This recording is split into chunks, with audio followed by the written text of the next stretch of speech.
Hello বন্ধুরা, আমি রবিউল হাসান আপনাদের মাঝে আরেকটি নতুন ভিডিও নিয়ে আসলাম। আমি আজ কি নিয়ে ভিডিও দিব হয়তো আপনারা একটু আন্দাজ করতে পারতেছেন। আপনারা দেখতে পারতেছেন আমার হাতে উজবেকিস্তানের টাকা। উজবেকিস্তানের আমার এখানে টাকা আছে প্রায় 20 লাখের মতো। তো উজবেকিস্তানের টাকার এতটা মান কম, আপনাদের একটু দেখাবো যে এই টাকাটা দেখতে পারতেছেন। এখানে কিন্তু 2 লাখ টাকার নোট একটা টাকায় প্রায় 2 লাখ টাকা। আপনারা কল্পনা করতে পারতেছেন যে কতটা মানে মানে নিচে, এদের মান নাই বললেই চলে টাকার মান। এটা 20,000 টাকার নোট।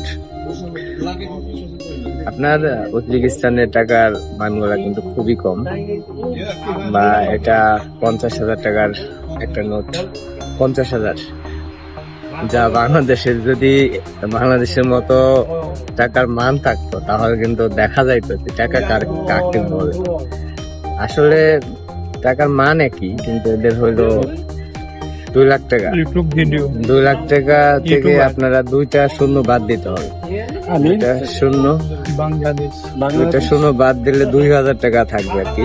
এই হইলো আসল রহস্য, তাছাড়া কিছুই না। কিন্তু দেখা যায় আমার কাছে অনেক টাকা, 2 লাখ টাকার নোট, 1 লাখ টাকার নোট, কিন্তু এটা এরকম আর কি টাকার মান নাই উজবেকিস্তানে। দেশটি খুবই সুন্দর, অনেক সুন্দর একটি দেশ। আমরা বর্তমানে আছি একটা ইউনিভার্সিটির একটা ছোট্ট একটা বার্গার শপ। এখানে আর কি কিছু নাস্তা পানি করলাম। এখানে মাত্র 2,000 টাকা, মানে 2,000 টাকা থেকে 2 শূন্য বাদ দিলে 2 লাখ টাকায় আমরা মার্কেট খাইলাম। 2 লাখ টাকায় মোটামুটি ভালো। টাকার মান নাই, কিন্তু জিনিসপত্রের দাম সস্তা অনেক। যাই হোক, সবাই পাশে থাকুন, দেখতে থাকুন।